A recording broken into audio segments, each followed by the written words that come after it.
The Vilpattu National Reserve was established as a national reserve in 1938. However, one could consider that the relevant laws governing national reserves were not applied to Vilpattu for close to 3 decades.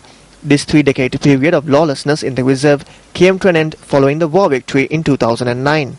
Officials who dedicated themselves to the protection of the National Reserve, which stretches across more than 300,000 acres, were among the victims of the war. Notwithstanding such fear-inspiring experiences, zonal wildlife officers were operated in the area of the Vilpattu Reserve bordering the Puttalam district.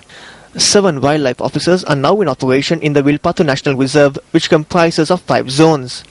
Over 50 officials have been attached to these officers. However, even 5 years after the war, there is a section of the Vilpattu Reserve that is not supervised by the Department of Wildlife. This is not simply an isolated patch of jungle, but a sanctuary.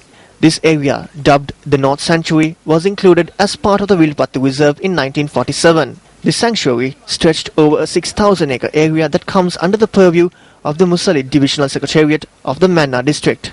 When sections of the forest were cleared on either side of the road from Mollikulama to Mannar via Silavatura during the final stages of the war in order to ensure security, parts of the North Sanctuary too were affected. In 2010, 2011 and 2012, the Department of Wildlife successfully halted attempts by certain groups to settle in the cleared area of the North Sanctuary. This was in spite of the fact that a wildlife office was not located within a 60-kilometer radius of the North Sanctuary. However, as of today, wildlife officers do not have the ability of entering the North Sanctuary. Against such a backdrop, tents have begun mushrooming within the North Sanctuary. Since pathways have not been constructed in the area where the sanctuary is located, tourists too cannot access the North Sanctuary.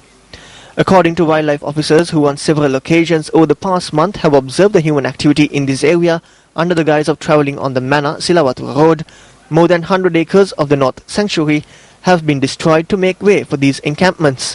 One can only establish what nature of law reigns beyond the borders of this encampment if those officials tasked with the protection of this sanctuary carry out their duties in keeping with the intention of this sanctuary being included to the Vilpattu Reserve in 1947.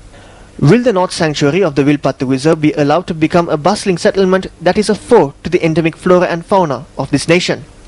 Director General of Wildlife and the Director General of Forest Conservation, this is over to you.